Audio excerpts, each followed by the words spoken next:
के आकार की कर्तन है। गोलाकार बर्तन हो गया जिसकी जो कर्तन है वो बेलन के शेप की है।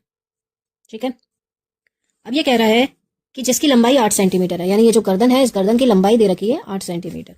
उसके बाद कह रहा है व्यास 2 सेंटीमीटर है, त्रिज्या निकाल लेंगे। गोलाकार भाग का व्यास, जो ये गोलाकार भाग है इसका जो व्यास है वो 8.5 सेंटीमीटर है, और जो बेलनाकार भाग है इसका व्यास कितना है, 2 सेंटीमीटर है।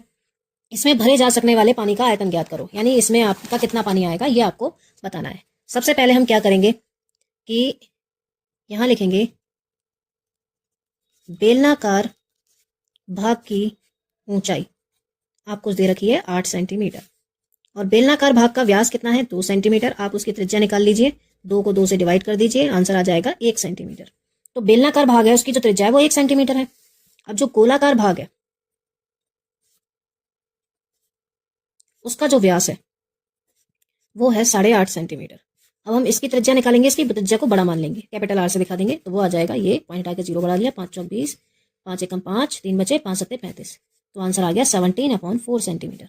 कितना पानी आएगा कैसे पता चलेगा, गोले का आयतन निकाल लो, बेलन का आयतन निकाल लो, दोनों को जोड़ दो। तो यहां लिखेंगे बर्तन में पानी का आयतन, क्या लिखेंगे, गोले का आयतन प्लस बेलन का आयतन।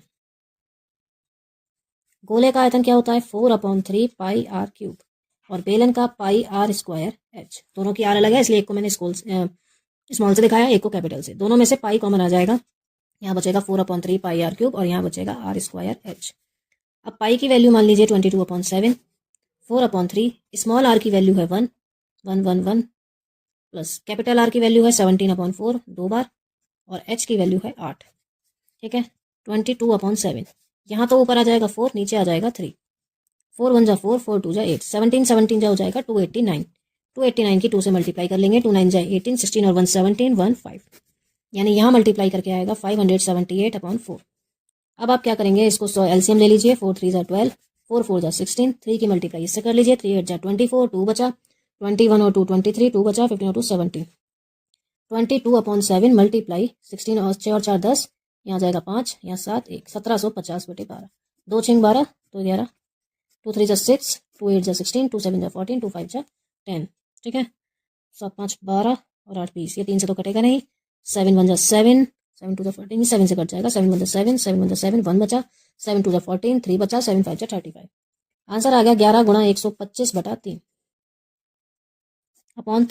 या तो आप इसे इतना ही छोड़ दीजिए, नहीं तो आप इसे 3 से डिवाइड करके पॉइंट में आंसर दे दीजिए। आई होप ये क्वेश्चन आपको समझ में आ गया होगा, प्रैक्टिस जरूर करिएगा।